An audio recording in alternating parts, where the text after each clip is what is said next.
តោះឥឡូវថតសំឡេងទី1តាក់ទងទៅនឹងប្រសាទបេវិជាបងប្អូនប្រិយមិត្តទាំងអស់គ្នាបាទសូមអញ្ជើញស្ដាប់ដូចតទៅ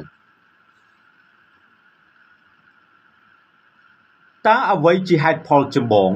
ដែលរាជវាំងថៃចិញ្ចឹមចិត្តមហិច្ឆតាឆ្លៀតស្រង់តើអ្វីជាហេតុផលចម្បងដែលរាជវាំងថៃចិញ្ចឹមមហិច្ឆតាឈ្លានពានយកជួរភ្នំដងរែកឲ្យខានតែបានជួរភ្នំដងរែកជាទីតាំងយុទ្ធសាស្ត្រឬជាកំពែងការពារព្រំដែនធម្មជាតិដ៏សំខាន់មួយដែលខណ្ឌបែងចែកភូមិសាស្ត្រភាគកណ្ដាលនៃកម្ពុជាជាមួយនឹងតំបន់នៃខ្ពង់រាបខូរ៉ាតប្រទេសថៃហេតុដូច្នេះហើយបានជារាជវាំងថៃតាំងពីបុរាណកាលមកតែងតែចិញ្ចឹមចិត្តមហិច្ឆតាឈ្លានពានយកជួរភ្នំដងរែកឲ្យខានតែបានព្រោះកាលណាវាយកបានហើយនោះរាជវាំងថៃនឹងអាចឈ្លានពានចូលលុកលុយប្រទេសកម្ពុជាបានគ្រប់ពេលតាមទំនឹងចិត្តទាក់ទិនបញ្ហានេះគណនី Facebook លោកម៉ៅវុធា បានសរសេរបង្ហោះលើគណនីរបស់លោកកាលពីថ្ងៃទី10ខែមករាឆ្នាំ2026ដែលមានខ្លឹមសារដូចនេះថាប្រហែលជាអាចឲ្យបងប្អូនប្រិយមិត្តយើងយល់បានខ្លះបន្ថែមទៀតថាហេតុអ្វីបានជារាជវាំងចៅសៀមឈ្លានពានចាំត្រូវទៅយកជួរភ្នំដងរែកឲ្យបាននោះភ្នំដងរែកនិមិត្តរូបនៃភ្នំកៃឡាសនៅដែនដីសុវណ្ណភូមិកៃឡាស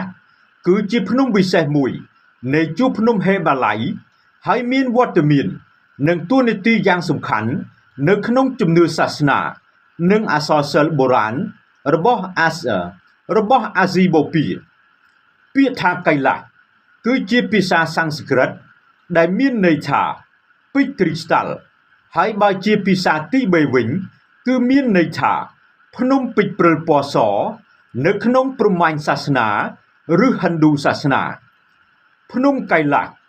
គឺជាលំនៅឋានដ៏ពិសិដ្ឋរបស់មហាទេពខ្ពង់ខ្ពស់បំផុតគឺព្រះសិវៈ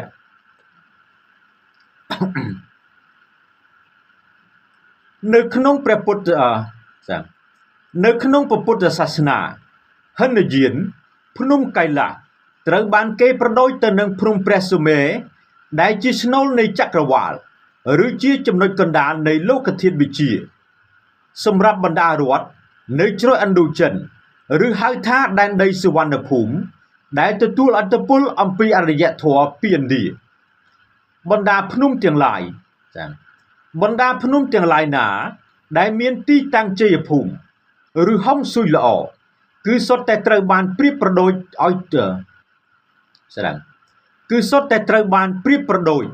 ឬធ្វើឲ្យคล้ายទៅជានិមិត្តរូបនៃភ្នំកៃឡាសដើម្បីជាទីសក្ការៈបូជានិងជាទីពឹងពំនាក់ខាងផ្នែកព្រលឹងវិញ្ញាណនិងជំនឿសាសនាហើយជាក់ស្ដែងណាស់នៅក្នុងតំបន់របស់យើងនេះពិសេសដែនដីនៃអតីតចក្រភពអង្គរភ្នំដែលជានិមិត្តរូបរបស់ភ្នំពិសិដ្ឋកៃឡាសគឺជួរភ្នំដងរែកនោះឯង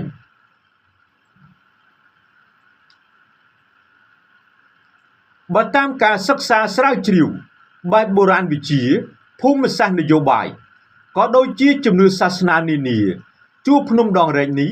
មានសារៈសំខាន់យ៉ាងខ្លាំងហើយនៅតាមបរិវេណនេះ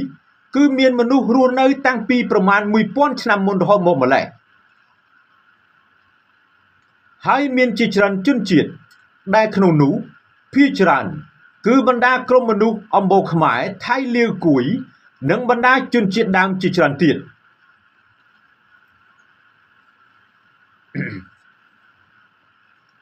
ក្នុងលក្ខណៈភូមិសាស្ត្រធម្មជាតិជួរភ្នំដងរែកគឺជារបងធម្មជាតិមួយដែលខណ្ឌបែងចែកភូមិសាស្ត្រភាគកណ្ដាលនៃកម្ពុជាជាម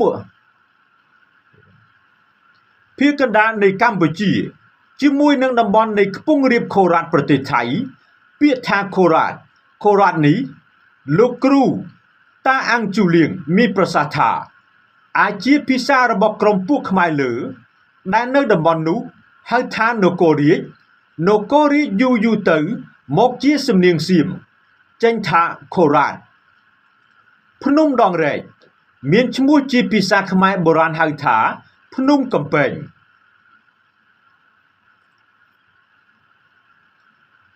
ឬហៅថាខ្មែរបុរាណហៅថាភ្នំកំពែង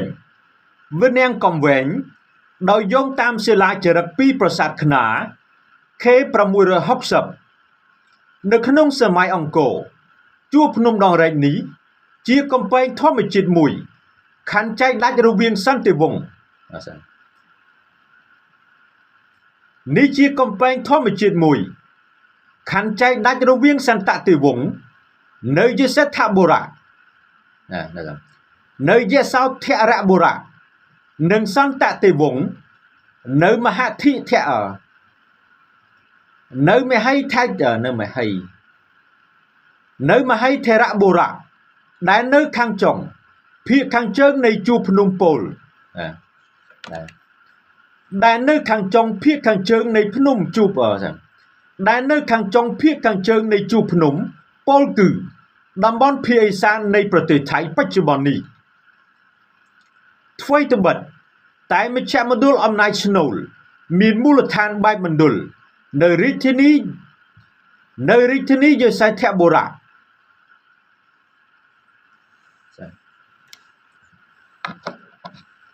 នៅរាជធានីយសោធបុរៈ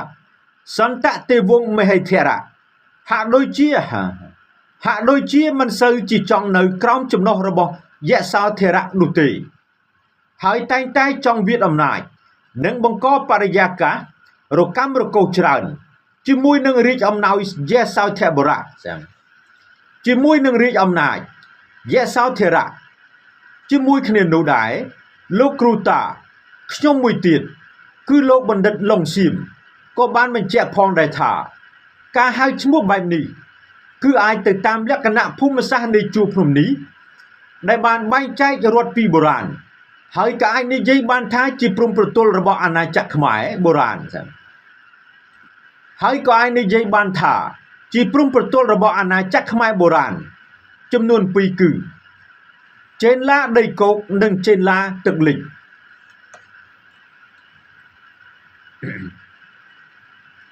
ភស្តុតាងដែលអះអាងបញ្ជាក់យ៉ាងច្បាស់អំពីជំនឿជួរភ្នំដងរែកត្រូវបានប្រៀបប្រដូចនៃភ្នំវិសេសកៃឡាសដែលលំនៅឋានដ៏វិសិទ្ធរបស់ព្រះសិវៈមហាទេពក្នុងព្រហ្មញ្ញសាសនានេះគឺត្រីកោណប្រាសាទទាំង3ក្នុងលទ្ធិព្រហ្មញ្ញសាសនាសិវៈនិកាយក្នុងរាជ្យរបស់ព្រះបាទសូរ្យវរមៈទី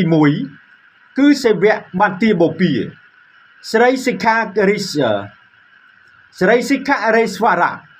និងសិវៈបាទាបច្ចឹមប្រាសាទអ្នកបួសឬអ្នកបួសប្រាសាទព្រះវិហារនិងប្រាសាទតមនធំប្រាសាទបាទារបស់ព្រះសិវៈនៅទិសខាងកើតសិវៈបាទាបូពាប្រាសាទអ្នកបួសមានទីតាំងស្ថិតនៅប៉ែកខាងជើងប្រាសាទអ្នកបួសមានទីតាំងស្ថិតនៅប៉ែកខាងកើតនៃជួរភ្នំដងរែកនៅលើទួលកូនភ្នំមួយឈ្មោះច័ន្ទគិរី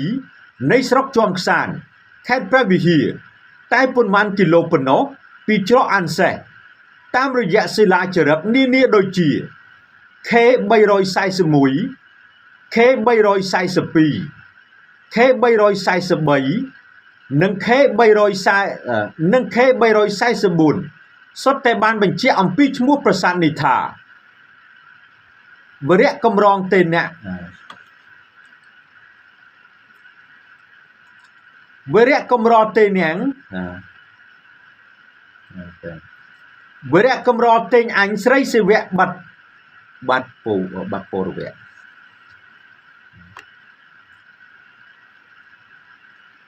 វរៈកម្រតេងអញស្រីសិវៈបាត់ពវរៈប្រាសាទដែលឧទ្ទិសទៅដល់ព្រះសិវៈបានទិសខាងកើត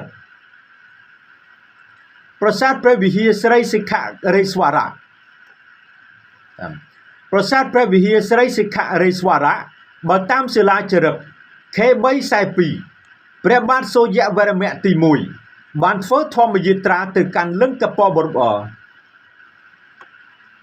តបានធ្វើធម្មយាត្រាទៅកាន់លង្កបរវត្តវត្តភូដើម្បីថ្វាយបង្គំព្រះអាទិទេពស្រីភត្រីស្វរៈហើយទ្រង់ក៏បានបញ្ជាឲ្យមានការកសាងប្រាសាទមួយនៅព្រះវិហារដោយមានទេពចម្បងព្រះនាមថាស្រីសិខរេស្វរៈនឹងបានសាងលឹងមួយស្របដោយមួននឹងបានសាងលឹងមួយស្របដោយមានឈ្មោះថាសូរ្យវរ្ម័នសូរ្យដែលមានឈ្មោះថាសូរ្យវេស្វរៈមេស្វរៈដែលមានឈ្មោះថាសូរ្យមេស្វរៈហើយព្រះរាជាបានធ្វើព្រះរាជពិធីហើយព្រះរាជាបានធ្វើព្រះរាជពិធីតបៈយ៉ាងខ្ជាប់ខ្ជួនចាំត្រូវក្បត់thôiហើយព្រះរាជាបានធ្វើព្រះរាជពិធីតបៈយ៉ាងខ្ជាប់ខ្ជួនមួយដើម្បីយាងព្រះអាទិទេពស្រីភត្រីស្វរៈឲ្យមកគង់នៅលើប្រាសាទស្រីសិខរេស្វរៈដែរព្រះបាទសូរ្យវរ្ម័នទី1បានមានព្រះរាជបន្ទូលប្រាប់ឲ្យគេឯងដឹងនៅឯព្រះរាជវាំងក្នុងរាជធានីយសោធរៈនាថ្ងៃ7រោចខែស្រាប់គ្រិស្តសករាជ1038ថាព្រះអាទិទេពស្រីភត្រីស្វរៈព្រះអាទិទេពស្រីភត្រីស្វរៈដែលគង់នៅលឹងបរតៈដែលគង់នៅលឹងបរតៈបានយាងមកគង់នៅសិខរេស្វរៈដោយបង្ហាញបដិហាឲ្យគេឃើញជាក់នឹងភ្នែកជាកិច្ចកាលជានិច្ចកាលព្រះរាជាអង្គសូរ្យវរ្ម័នទី1ទ្រង់សពរិឆារតីយ៉ាងខ្លាំងលើព្រះទ្រង់បានសពរិហារតីយ៉ាងខ្លាំងលើព្រះបាទព្រះវិហារហើយទ្រង់តែងតែចាត់តំណាងរបស់ព្រះអង្គមកកាន់ប្រាសាទនេះដើម្បីចាត់ចែងការងារក៏ដូចជាសាងសង់បន្ថែមព្រះរាជតំណាងរបស់ព្រះអង្គដែលត្រូវបានកត់ត្រាទុកនោះគឺព្រះរាជគ្រូបានមកលើប្រាសាទនេះដើម្បីរៀបចំពិធីនានាដើម្បីឧទ្ទិសទៅដល់ព្រះសិរៈដើម្បីឧទ្ទិសដល់ព្រះសិវៈជាម្ចាស់ក៏ដូចជាបុព្វការីជន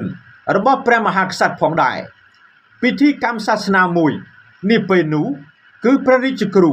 បានបញ្ជាឲ្យគេយកក្រណាត់ទៅគ្របលើប្រាសាទដោយចាប់តាំងពីកុរៈទី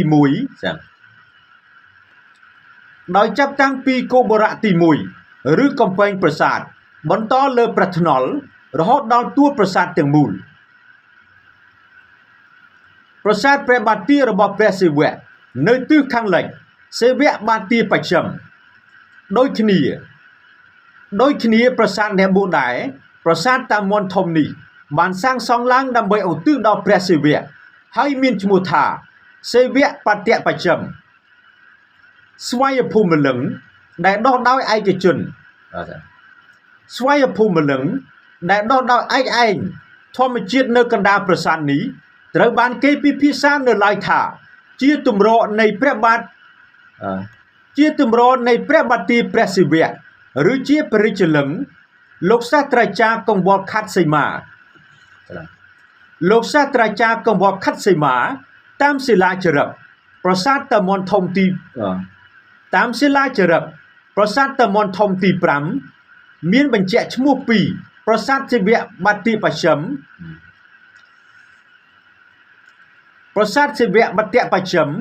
ដែលព្រះបាទសូរ្យវរ្ម័នទី1សាងសង់និងប្រទានថ្វាយបូជាដល់ព្រះសិវៈ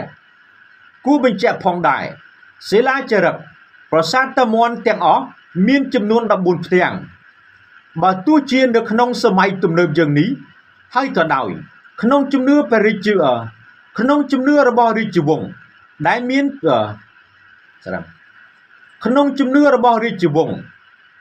នទំនៀមព្រហ្មញ្ញសាសនានិងពុទ្ធសាសនាវត្តមាននៃនិមិត្តរូបនៃភ្នំកៃឡាស